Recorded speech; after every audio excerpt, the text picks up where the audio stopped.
অন্তর্বর্তী সরকার ঘোষিত ফেব্রুয়ারির প্রথমার্ধেই জাতীয় সংসদ নির্বাচন চায় বিএনপি।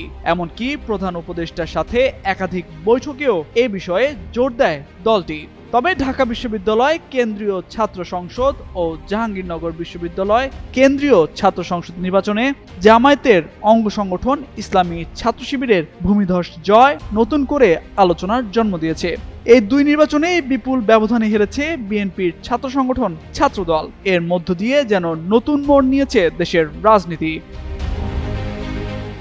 গেল 9 সেপ্টেম্বর ডাকসু নির্বাচনে ভোট গ্রহণ অনুষ্ঠিত হয়। এর একদিন পর ঘোষিত ফলাফলে দেখা যায় ভিপি পদে 14,042 ভোট পেয়ে নির্বাচিত হন মোহাম্মদ আবু সাদেক কায়েম। তবে তার নিকটতম প্রতিদ্বন্দ্বী ছাত্রদল সমর্থিত ভিপি প্রার্থী মোহাম্মদ আবিদুল ইসলাম খান পেয়েছেন 5,708 ভোট। আর জিএস পদে ছাত্র শিবিরের SM ফরহাদ 10,794 ভোট পেয়ে বিজয়ী হয়েছেন। তার নিকটতম প্রতিদ্বন্দ্বী ছাত্রদল সমর্থিত প্যানেলের প্রার্থী তানভীর বারী হামিম 5,283 ভোট পেয়েছেন।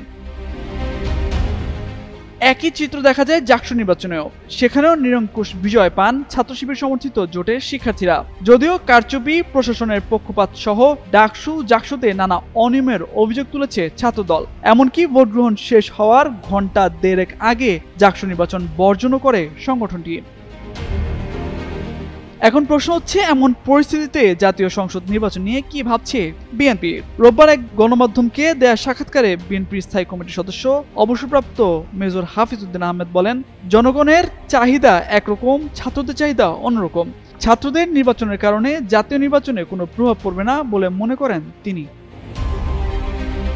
বিএনপির ভাইস চেয়ারম্যান শামসুজ্জামান দুদু জানান, সম্প্রতি প্রেস সচিব বলেছেন ছাত্র সংসদ নির্বাচনের মতোই জাতীয় সংসদ নির্বাচন হবে। তবে ছাত্র সংসদ নির্বাচন নিয়ে এরই মধ্যে বেশ কিছু অভিযোগ উঠেছে। এই অবস্থায় সরকারের উচিত এই বিষয়গুলো সংশোধন করা, নইলে নির্বাচন বাদ দেয়া।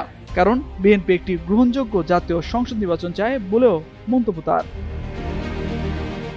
তামজিদ মির্জা, যুগান্তর নিউজ।